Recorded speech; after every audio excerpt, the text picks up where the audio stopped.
গুম হয়েছে, খুন হয়েছে, হত্যা শিকার হয়েছে, মামলা শিকার হয়েছে, কিন্তু আমরা কিন্তু ইনশাল্লাহ বিজয়ী হয়েছি। এই বিজয়তে আমাদের অনেক ছাত্র জনতা নিজের জীবন উৎসর্গ করেছে, শহীদ হয়েছে। আমরা সেই ছাত্র জনতার উপরে শ্রদ্ধা জানাচ্ছি, যারা মৃত্যুবরণ করেছে তাদের রুহের মাগফিরাত কামনা করছি, এবং যারা পঙ্গুত্ব বরণ করে আজও বেঁচে আছে তাদের সুস্থতা কামনা করছি। এবং আমি সরকারের কাছে অনুরোধ করব, যারা আহত এবং নিহত হয়েছে এই 24-এর আন্দোলনে এবং গত 17 বছরের আন্দোলনে, 71-এ যেমন আমরা মুক্তিযোদ্ধাদেরকে মুক্তিযুদ্ধ বীর উপাধি দিয়েছি, আমরা এই শহীদদেরকে উপাধি দিয়ে রাষ্ট্রীয় সম্মানে তাদের ভূষিত করতে চাই। আমাদের মাননীয় প্রধানমন্ত্রী সেটাই করে যাচ্ছেন ইনশাআল্লাহ।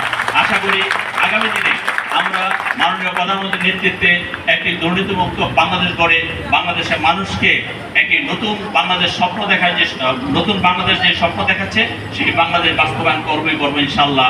সকলকে ধন্যবাদ। আল্লাহ হাফেজ।